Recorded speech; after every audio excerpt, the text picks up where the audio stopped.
অনেকেই আমার কাছে জানতে চেয়েছেন দেশে গাড়ি চালানো সহজ নাকি বিদেশে। হ্যাঁ, তাদের জন্য আজকের ভিডিওটা অত্যন্ত গুরুত্বপূর্ণ।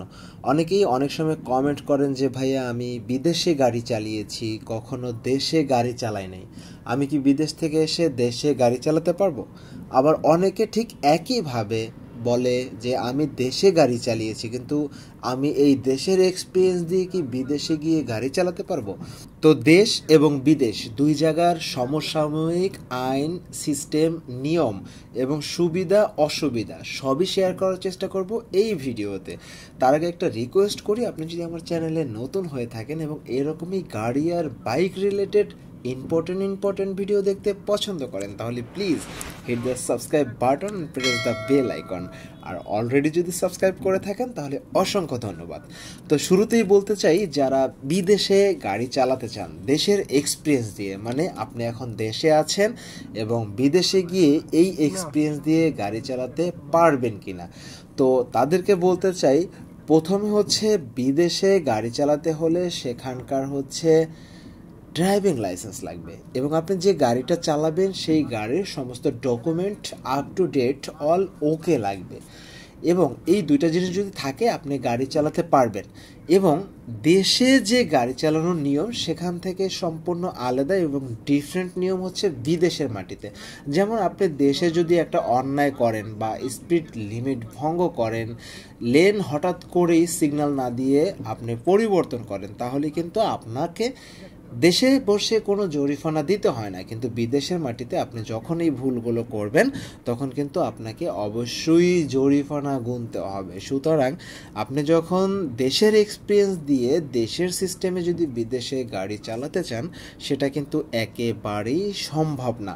তো সেক্ষেত্রে হচ্ছে সর্বপ্রথম আপনি বিদেশে যখন গাড়ি চালাবেন তখন কিন্তু আপনাকে হচ্ছে বিদেশে স্পিড লিমিট মানতে হবে। এবং বিদেশের মাটিতে বা বিদেশে কিন্তু এক একটা রাস্তায় এক এক রকম স্পিড লিমিট থাকে এবং সেখানে সর্বোচ্চ প্রযুক্তির এআই ক্যামেরা বসানো থাকে, যে ক্যামেরা আপনাকে ডিটেকটিভভাবে একদম সিলেক্ট করতে পারে এবং আপনার টোটাল পরিচয় কিন্তু বহন করতে পারে এবং সার্ভারে সেটা আপ টু ডেট করে দিতে পারে এবং আপনি কিন্তু এই জরিমানা থেকে কোনোভাবেই বাঁচতে পারবেন না। এবং সেটা কিন্তু অবশ্যই আপনাকে মেনে বিদেশের মাটিতে ড্রাইভ করতে হবে। আপনি যদি মনে করেন দেশে বসে তো আমি ডান থেকে বামে গিয়েছি, বাম থেকে ডানে গিয়েছি, কোনো ইন্ডিকেটার দিই নাই, স্পিড লিমিট মানি নাই, আমার তো কোনো জরিমানা হয় নাই, বিদেশের মাটিতে এই চিন্তাটা কিন্তু করা যাবে না, আপনাকে কিন্তু জরিমানার সম্মুখীন হতে হবে। সুতরাং আপনি যদি দেশে গাড়ি চালান, আপনি সেই এক্সপিরিয়েন্স দিয়ে বিদেশের মাটিতে গিয়ে একটা ড্রাইভিং লাইসেন্সের জন্য অ্যাপ্লাই করতে হবে। ড্রাইভিং লাইসেন্স সংগ্রহ করে সেখানে আপনি গাড়ি চালাতে পারবেন, তবে অবশ্যই সেখানকার নিয়ম অনেক কঠিন এবং সেই নিয়ম মেনে একদম সঠিকভাবে আপনাকে ট্রাফিক আইন, ট্রাফিক সাইন সম্পর্কে ধারণা নিয়ে সেখানে গাড়ি চালাতে হবে। তাহলেই কিন্তু আপনি দেশের এক্সপিরিয়েন্স দিয়ে বিদেশের মাটিতে গাড়ি চালাতে পারবেন। এখন হচ্ছে বলতে চাই যে অনেকেই আমাকে প্রশ্ন করেন যে আমি তো বিদেশে অনেকদিন ড্রাইভিং করেছি কিন্তু দেশে বসে কখনো ড্রাইভিং করা হয়নি, তাহলে আমি কি আমার এই এক্সপিরিয়েন্স দিয়ে দেশে গিয়ে গাড়ি চালাতে পারবো? তো তাদেরকে বলতে চাই, ভাইয়া আপনি যদি বিদেশের মাটিতে গাড়ি চালান তাহলে আপনি একজন আদর্শ ড্রাইভার, এতে কোনো সন্দেহ নাই। আপনি সমস্ত নিয়ম কানুন জানেন এবং আপনি হচ্ছে ট্রাফিক আইন, ট্রাফিক সাইন মেনে সবসময় গাড়ি চালিয়েছেন, এতে কোনো সন্দেহ নাই। এখন কথা হচ্ছে আপনার সেই বিদেশের এক্সপিরিয়েন্স দিয়ে দেশে এসে আপনি ড্রাইভিং চাকরি করতে পারবেন কিনা। উত্তরটা হচ্ছে হ্যাঁ, আপনি পারবেন, তবে আপনার জন্য প্রথম অবস্থায় একটু কষ্টের হবে এবং একটু কঠিন হবে, বিকজ বাংলাদেশের অনিয়মটাই যেন নিয়মে পরিণত হয়ে যায়। এখানে সবাই আইন ভাঙার প্রতিযোগিতায় নামে।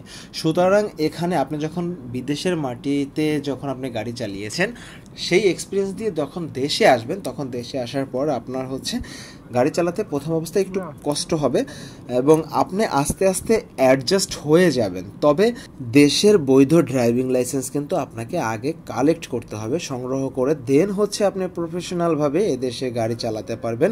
এবং আরেকটা জিনিস বলতে চাই, সেটা হচ্ছে বিদেশের নিয়মকানুন, ট্রাফিক আইন, ট্রাফিক সাইন বাংলাদেশের সাথে কিন্তু হুবহু এক হবে না, তাই অবশ্যই আপনাকে বাংলাদেশের ট্রাফিক আইন, ট্রাফিক সাইন সম্পর্কে আগে একটু ধারণা নিতে হবে।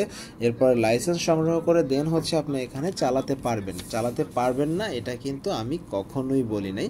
হয়তো শুরুর দিকে একটু কষ্ট হবে, কিন্তু আপনাকে দিয়ে সম্ভব। তো বন্ধুরা, এই ছিল হচ্ছে দেশে গাড়ি চালানো সহজ নাকি বিদেশে। দেশে গাড়ি চালাতে হলে কি কি লাগে, বিদেশের মাটিতে গাড়ি চালাতে হলে কি কি লাগে, তো এই বিষয়গুলো কিন্তু আলোচনা করে পরিশেষে আমরা যেটা বুঝতে পেরেছি সেটা হলো যে দেশের এক্সপিরিয়েন্স দিয়ে বিদেশের মাটিতে গিয়ে গাড়ি চালানো খুবই সহজ, শুধুমাত্র একটি ড্রাইভিং লাইসেন্স অর্জন করাটা একটু কঠিন। এবং বিদেশের এক্সপিরিয়েন্স দিয়ে দেশে এসে গাড়ি চালানোটা কিন্তু একটু কঠিন, তবে অসম্ভব না, চাইলে সবই সম্ভব। তো বন্ধুরা, আজকের মতো ভিডিওটা এখানেই শেষ করছি। যদি একটু ভালো লাগে তাহলে অবশ্যই একটা লাইক দিতে হবে, এছাড়াও কমেন্ট করে জানাতে পারেন আপনার মতামত। আর আপনি যদি আমার চ্যানেলে নতুন হয়ে থাকেন তাহলে please hit the subscribe button and press the bell icon, কারণ এরকমই ভিডিও আপলোড করার সাথে সাথে যাতে আপনার কাছে পৌঁছে যায়। তো বন্ধুরা, সুস্থ থাকুন, ভালো থাকুন, দেখা হচ্ছে খুব শীঘ্রই পরবর্তী ভিডিওতে। আল্লাহ হাফেজ।